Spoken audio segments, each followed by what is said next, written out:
Hello friends, welcome to শুক্লার পাঁচমিশালি। আমার এই রান্নাঘরে আপনাদের সকলকে স্বাগত। বন্ধুরা, আজ আমি শেয়ার করব ঠাকুর বাড়ির রুই মাছ বা কাতলা মাছ ভাজা। তো আজ আমি কাতলা মাছ ভাজা করব। আর এইভাবে যদি একবার রুই মাছ বা কাতলা মাছ ভাজা করে খাওয়া হয় তাহলে কিন্তু আর কেউ অন্যরকমভাবে মাছ ভাজা করে খাবেন না, এতটাই ভালো খেতে হয়। আর এই মাছ ভাজা আমি করব মুসুর ডালের বেসন দিয়ে।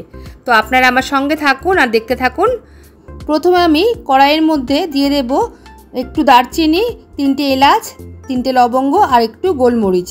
এগুলো আমি একটুখানি শুকনো খোলায় করে ভেজে নিয়ে গুঁড়ো করে নেব। এদিকে আমি 5টা কাতলা মাছের পিস নিয়েছি, আর পিসগুলো কিন্তু একটু মোটা করে কেটে নিয়েছি আমি। এবার প্রথমে এই মাছের মধ্যে দিয়ে দেব পরিমাণ মতো নুন দিয়ে তারপর আমি এর মধ্যে দিয়ে দেব পরিমাণ মতো হলুদ। এরপর আমি দিয়ে দেব ভাজা মশলার গুঁড়ো। যে মশলাগুলো আমি কড়াইতে একটুখানি ভেজে নিয়েছিলাম সেই মশলাগুলো কিন্তু আমি শিলনোড়ায় বেটে নিয়েছি। সেখান থেকে আমি 1 বড় চামচ কিন্তু মশলা এই মাছের মধ্যে দিয়ে দিলাম। এরপর আমি দিয়ে দেব আদা, রসুন আর কাঁচা লঙ্কা বাটা।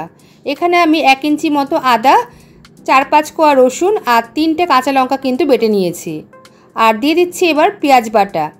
এখানে আমি একটা বড় সাইজের পেঁয়াজ মিক্সিতে কিন্তু পেস্ট করে নিয়েছিলাম, সেই পেঁয়াজটা কিন্তু এখানে আমি দিয়ে দিলাম। এবার দিয়ে দেব 2 বড় চামচ মতো টক দই। টক দই দেওয়ার পর আমি ভালো করে কিন্তু মাছগুলোকে ম্যারিনেট করে নেব। আর এই মাছগুলোকে ম্যারিনেট করে 20 থেকে 25 মিনিট মতো রাখতে হবে। মাছ যেহেতু নরম সেই জন্য কিন্তু 20 থেকে 25 মিনিট কিন্তু যথেষ্ট ম্যারিনেট করে রাখার জন্য। তো দেখুন খুব ভালো করে কিন্তু মাছগুলো আমি ম্যারিনেট করে নিচ্ছি। এখানে আমি একটুখানি কাশ্মীরি লঙ্কার গুঁড়ো অ্যাড করব। কাশ্মীরি লঙ্কার গুঁড়ো দিলে কালারটা একটু ভালো আসবে, সেই জন্য কিন্তু আমি এখানে কাশ্মীরি লঙ্কার গুঁড়ো অ্যাড করলাম। এবার আমি আবারও ভালো করে মাছগুলোকে ম্যারিনেট করে নিয়েছি দেখুন। এবার আমি 20 থেকে 25 মিনিটের জন্য মাছগুলোকে ঢাকা দিয়ে রেখে দেব। এদিকে আমি 1 কাপ মতো মুসুর ডাল নিয়েছি। ডালগুলোকে প্রথমে আমি ভালো করে ধুয়ে নিয়েছি, জল ঝরিয়ে নিয়ে তারপরে কিন্তু আমি এটা শুকনো হতে দিয়েছি। ডালগুলো শুকনো হয়ে গেলে এবার আমি কড়াইয়ের মধ্যে দিয়ে দেব। ডালগুলো কিন্তু খুব ভালো করে জল ঝরিয়ে শুকনো করে নিতে হবে। এবার কড়াইয়ের মধ্যে দিয়ে আমি কিছুক্ষণ একটু ভেজে নেব। গ্যাসের ফ্লেম মিডিয়ামে রেখে 3 থেকে 4 মিনিট ডালগুলো আমি ভালো করে একটুখানি ভেজে নেব। ডালগুলো ভাজা হয়ে গেলে আমি কিন্তু মিক্সিতে ভালো করে গুঁড়ো করে নেব। আপনারা চাইলে কিন্তু শিলনোড়া দিয়েও কিন্তু বেটে নিতে পারেন। দেখুন আমি এখানে ডালগুলো ভালো করে গুঁড়ো করে নিয়েছি। একদম মিহি পাউডার করা যাবে না, একটু দানা দানা থাকলে ভালো হবে। এবার এই যে মুসুর ডালের বেসনটা তৈরি হয়ে গেল, এর মধ্যে আমি সব মাছগুলোকে ভালো করে কিন্তু ক্রাম্বিং করে নেব। দেখুন এইভাবে সব মুসুর ডাল দিয়ে কিন্তু মাখিয়ে নিচ্ছি আমি ভালো করে। বন্ধুরা, আপনারা একবার হলেও এইভাবে কিন্তু এই মাছ ভাজা করে দেখবেন, আশা করি আপনাদের ভালো লাগবে। খেতে কিন্তু দুর্দান্ত হয়। একবার করে খেলে পরের বার কিন্তু আপনারা এইভাবেই মাছ ভাজা করে খাবেন।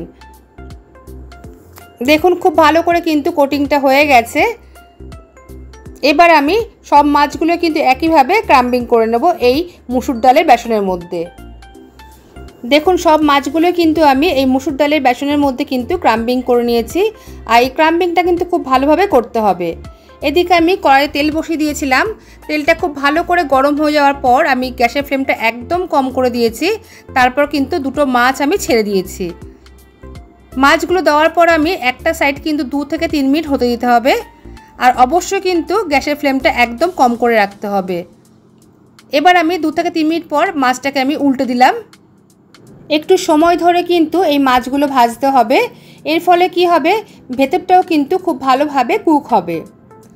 গ্যাসের ফ্লেম জোরে দিয়ে ভাজলে কিন্তু তাড়াতাড়ি করে উপরটা পুড়ে যাবে, কারণ এখানে মুসুর ডালের বেসন দিয়ে কিন্তু কোট করা আছে।